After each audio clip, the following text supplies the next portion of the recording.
আজকে আমার আলোচ্য কবিতা ভাঙার গান। বিদ্রোহী কবি কাজী নজরুল ইসলামের লেখা। 1924 সালে এই কবিতাটি প্রকাশিত হয়। এই কবিতার মূল গ্রন্থ ভাঙার গান। বিদ্রোহী কবি কাজী নজরুল ইসলাম এই কবিতাটিকে মেদিনীপুরবাসীদের উদ্দেশ্যে উৎসর্গ করেছিলেন।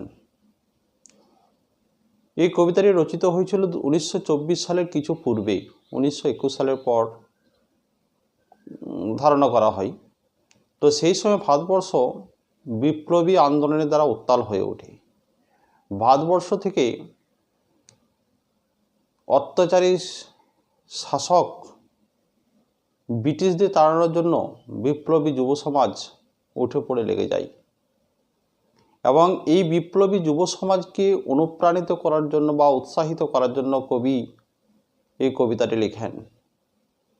কবিতার যে বিষয়বস্তু, দশম শ্রেণীর যে কবিতা প্রলয় উল্লাস কবিতায় যে শিবের প্রসঙ্গকে তিনি নিয়ে এসছেন, এখানে ঠিক এই বিপ্লবী যুব সমাজকে তিনি ওই শিবের রূপের সঙ্গে তুলনা করেছেন।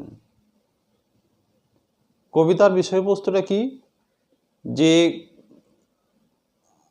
আক্ষরিক অর্থে কবি বলতে চাইছেন যে ইংরেজ প্রদত্ত যে ভারতবর্ষে কারাগার তৈরি করেছেন, সেই কারাগারগুলোকে ভেঙে ফেলার জন্য কবি বিপ্লবী যুব সমাজকে আহ্বান করেছেন।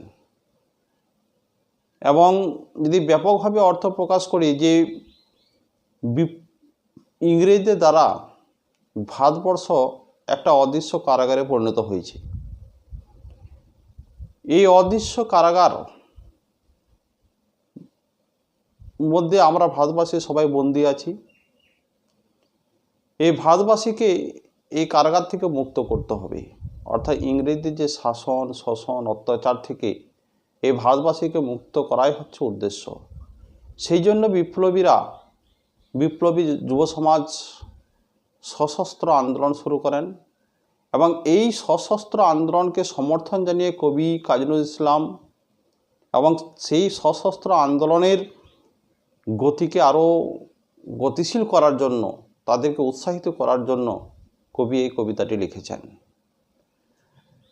দেখি কবিতার মধ্যে কি আছে। কবি বলেছেন, কারার ওই লৌহ কপাট ভেঙে ফেল কররে লপাট। কারার শব্দের অর্থ হচ্ছে জেলখানা আক্ষরিক অর্থে, আর লৌহ কপাট অর্থাৎ লোহার ধাতু, এই ধাতু নির্মিত যে কপাট বা দরজা, অর্থাৎ শক্তপোক্ত যে দরজা, শক্তিশালী দরজা। মানে ইংরেজরা ভারতবর্ষের যে কারাগার তৈরি করেছে, যে জেলখানাগুলো তৈরি করেছে, সেই জেলখানার মধ্যে ভারতের বিপ্লবী যুব সমাজকে বন্দি করে রেখেছে। এটা হচ্ছে আক্ষরিক অর্থ। আর ব্যাপক অর্থে যদি বলি, যে ইংরেজরা যে ভারতবর্ষকে একটা জেলখানায় পরিণত করেছে, সমস্ত ভারতবাসী এই জেলখানার মধ্যে বন্দি। একটা অদৃশ্য বেড়াজাল, যে বেড়াজালের মধ্যে আমরা বন্দি হয়ে আছি। এই যে কারার, এই যে দরজাটা, শক্তিশালী যে দরজা, এই দরজাটাকে ভেঙে ফেলার জন্য ভেঙে ফেল কররে লপাট, অর্থাৎ এই দরজাটাকে ভেঙে চুরমার করে দেওয়ার জন্য কবি বিপ্লবী যুব সমাজকে আহ্বান করছেন। যে এই ইংরেজ যে শোষণকে সমূলে উপড়ে ফেলতে হবে। এই জন্য কবি ডাক দিয়েছেন, রক্ত জমাট শিকল পুজোর পাষাণ বেদি। পাষাণ শব্দের অর্থ হচ্ছে পাথর নির্মিত যে বেদি। তো পাথরের উপর কোনো দেবতাকে প্রতিষ্ঠা করা হয়, বা এটা যেমন একটা অর্থ বোঝায়, বা গোটা ভারতবর্ষকে পাষাণ স্বরূপ করে রেখেছে ইংরেজরা। এবং সেই পাষাণের মধ্যে রক্ত জমা, অর্থাৎ বিপ্লবীদের যে রক্ত, সেই বেদি যেমন যজ্ঞ বা যেখানে পশু বলি দেওয়া হয় কোনো মন্দিরের সামনে, সেখানে যেমন রক্তে জমাট বেঁধে থাকে, সেরকম ভারতবর্ষের বিপ্লবীদের যে বিপ্লবীদের উপর যে অত্যাচারের ফলে তাদের যে রক্তটা জমাট হয়ে আছে, এবং এই বিপ্লবী যুব সমাজ পুজো করছেন শিকল সহযোগে। যখন বিপ্লবীদেরকে বন্দি করা হয়, শিকলের মধ্যে তাদেরকে বেঁধে রাখা হয়, তাই শিকল সহযোগে বিভিন্ন রকম পুজো করতে গেলে বিভিন্ন উপকরণ লাগে। তো ভারতবর্ষের যে এই বিপ্লবীরা, বিপ্লবী যুব সমাজ যে বিদ্রোহ বা আন্দোলন শুরু করেছে, যে বিপ্লব শুরু করেছে, তারা শিকল সহযোগে পুজো দিচ্ছেন যেই অত্যাচারী শাসক ব্রিটিশ সাম্রাজ্যকে ভারতবর্ষ থেকে তাড়ানোর জন্য, ভারতবর্ষকে স্বাধীন করার জন্য। ওরে ও তরুণ ঈশান, ঈশান শব্দ হচ্ছে শিব বা মহাদেব, এবং তরুণ ঈশান বলতে এই বিপ্লবী যুব সমাজকে, তরুণ যুবকে কবি বুঝিয়েছেন। তাদেরকে কি বলছেন, বলছে বাজা তোর প্রলয় বিষান। বিষান হচ্ছে সিঙ্গা, বিষান শব্দ অর্থ সিঙ্গা, মানে ধ্বংসের বিষান, ধ্বংসের সিঙ্গা, প্রলয় সৃষ্টিকারী বিষান। প্রলয় বা ধ্বংস, যখন ধ্বংসের জন্য যে বিষান বাজানো হয়, তো সেই বিষান বাজাতে বলা হয়েছে বা সিঙ্গা বাজাতে বলা হয়েছে। সিঙ্গার ছবি আছে, এখানে তোমরা দেখে নেবে। আর ধ্বংস নিশান, ধ্বংসের যে নিশান, নিশান শব্দ অর্থ পতাকা। কাদের ধ্বংস? ইংরেজ শাসকদের যে ধ্বংস, সেই পতাকা। বলছে উড়ুক প্রাচীর, প্রাচীর ভেদি। প্রাচীর শব্দের অর্থ এখানে হচ্ছে যে একটা অর্থ হচ্ছে পূর্ব, ভারতবর্ষ হচ্ছে পূর্ব দিকে অবস্থিত, তাই ভারতবর্ষের কথা বলা হয়েছে। আর প্রাচীন মানে প্রাচীন, সেই প্রাচীন বা তাদের ইংরেজদের যে প্রাচীর, যে বেড়া, ভারতবর্ষকে একটা কারাগারের মধ্যে কারাগার, অদৃশ্য বেড়াজালে কারাগারের মধ্যে অদৃশ্য কারাগার করে তুলেছে। সেই কারাগারের যে প্রাচীর, সেই প্রাচীরের মধ্যে তাদের যে ধ্বংসের নিশান, সেই ধ্বংসের পতাকা যাদের উড়ছে। যে গাজনের বাজনা বাজা। গাজন কি? গাজন হচ্ছে পশ্চিমবঙ্গের বাঙালির একটা উৎসব, লোক উৎসব, যেটা চৈত্র মাসে শেষ হয়, বা এর আরও বৈচিত্র্য আছে। তো এখানে শিবকে সন্তুষ্ট করা বা শিবের পুজোর উদ্দেশ্যে এটাকে করা হয়। এর তিনটে ভাগ আছে। প্রথম হচ্ছে গাজনের গান, তারপর হচ্ছে নীল পূজা, এবং শেষে হচ্ছে চড়ক, এটাকে বোঝায়। এছাড়া গাজন শব্দটি আর একটা, যেমন গর্জন থেকে গাজন, গাজন থেকে গর্জন, গর্জন, গাজন, অর্থাৎ এটা হচ্ছে তদ্ভব, মানে তৎসম শব্দ বা সংস্কৃত শব্দ হচ্ছে গর্জন, সেখান থেকে এসছে প্রাকৃত হয়ে গাজন, গাজন, তারপরে হচ্ছে গর্জন, গর্জন থেকে গাজন। অর্থাৎ যেমন হস্ত, হত্থ, হাত, বা অদ্য, অজ্জ, আজ, মানে তদ্ভব শব্দ গাজন। এছাড়া আরেকটা এর ব্যাখ্যা করা যেতে পারে গাঁ, গয়চিমদা আকার গাঁ, জন, মানে গ্রামের জনগণের উৎসব। তো এই গাজনের মাধ্যমে যে শিবের যে উপাসনা বা আরাধনা করা হয়, সেই দেখি যে এই গাজন উপলক্ষে মানুষ যারা শিবের ভক্ত, তাদেরকে শিবকে সন্তুষ্ট করার জন্য তারা অনেক কষ্ট করে, কীরকম, নানা রকম দুঃসাহসিক কর্মকাণ্ডের দ্বারা। ছবিতে আছে, তোমরা দেখবে, যেমন তারা কি আগুনের মধ্যে ঝাঁপিয়ে পড়ে, বা কোন ধারালো অস্ত্রের উপর তারা লাফ দেয়, বা কাঁটাযুক্ত গাছে তারা নৃত্য করে, এরকম নানা রকম দেখা যায়। তার মানে তারা যে কষ্ট করে, তো সেরকম বিপ্লবী যুব সমাজও সে এইরকম কষ্টকে তারা বরণ করে নিয়েছে, কারণ ভারতবর্ষকে তারা স্বাধীন করার জন্য, এই ভারতবর্ষকে ওই ইংরেজদের যে অদৃশ্য কারাগার থেকে মুক্ত করার জন্য। কে মালিক, কে সে রাজা? তখনকার দিনে একটা কথা ছিল যে এই ভারতবর্ষের মালিক হচ্ছে ব্রিটিশ বা ইংরেজরা। কবি বলছেন কে মালিক?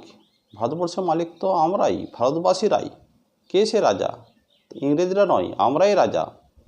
কে দেই সাজা, মুক্ত স্বাধীন সত্য কেড়ে? সত্য এর যে বৈশিষ্ট্য বা লক্ষণ, যেটা বলা হচ্ছে মুক্ত স্বাধীন। মুক্ত কি? যাকে মানে বন্দি করে রাখা যায় না। আর স্বাধীন, সত্য হচ্ছে মুক্ত, তাকে বন্দি করা যায় না, এবং স্বাধীন, সে স্বাধীন। তো সত্য এ সম্পর্কে যদি বলি, যে যেমন আগেকার দিনে ঋষিরা বলতেন আমি ব্রহ্ম, মানে ব্রহ্ম মানে আমি বা কোনো ব্যক্তি মানুষ, সে হচ্ছে ঈশ্বর, আধ্যাত্মিক যে ব্যাখ্যা সে ঈশ্বর। তো সেই যে সত্য, তাকে কি সাজা দেওয়া যায়? তাকে, সেই ব্যক্তিকে সাজা দেওয়া যায় না। হা হা হা পাই যে হাসি, ভগবান পড়বে ফাঁসি।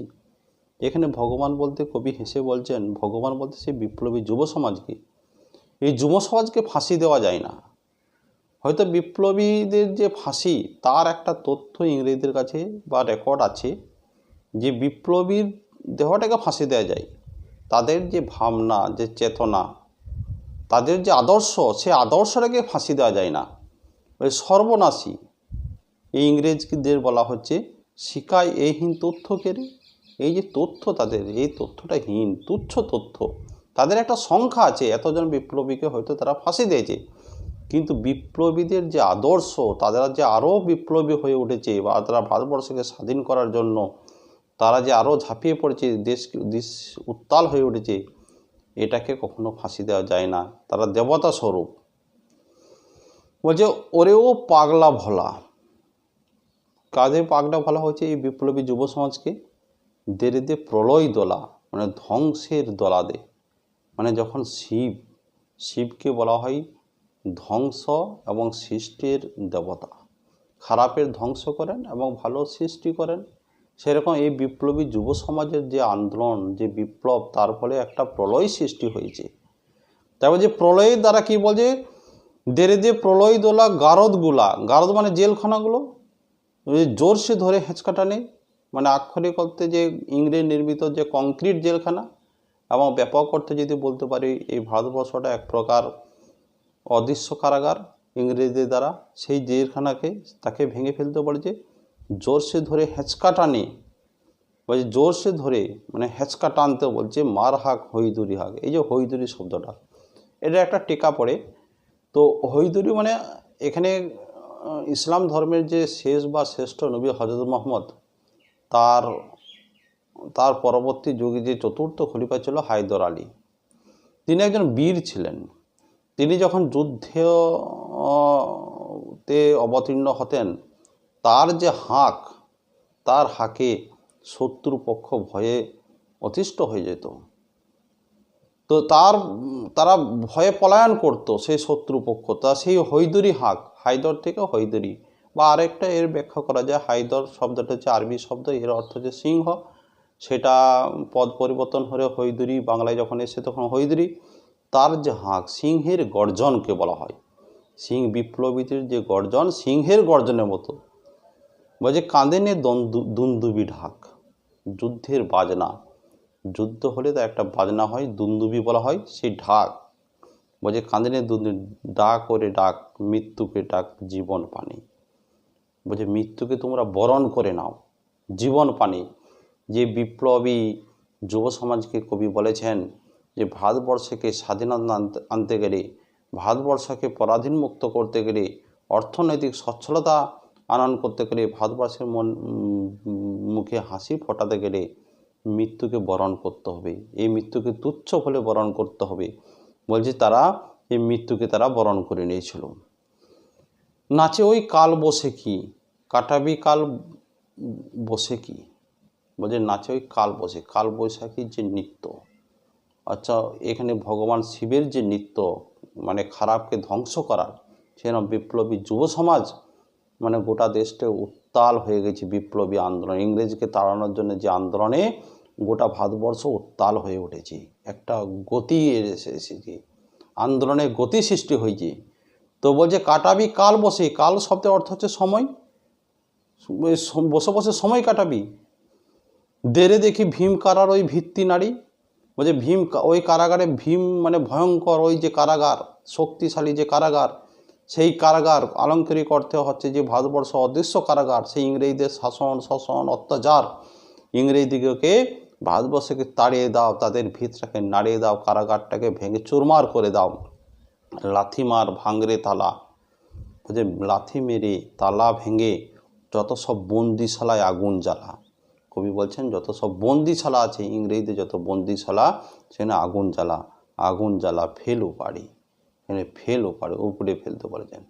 কবি বিদ্রোহী কবি তার যে বিদ্রোহী ভাবনা চেতনা এই কবিতার মধ্যে ফুটে উঠেছেন। বিপ্লবী যুব সমাজ এবং সশস্ত্র আন্দোলনের দ্বারা ভারতবর্ষকে স্বাধীন করার স্বপ্ন দেখেছেন। কবিতার মাধ্যমে লেখনের দ্বারা তার কলমের দ্বারা ভারতবর্ষকে স্বাধীন করার জন্য বিপ্লবীদেরকে উদ্বুদ্ধ করেছেন, তাদেরকে উৎসাহিত করেছেন, তাদের রক্তকে আরও গরম করে তুলেছেন তার এই কবিতার মাধ্যমে। বিদ্রোহের গতিকে আরও ত্বরান্বিত করেছেন। আজ এখানে শেষ করলাম এই কবিতাটি।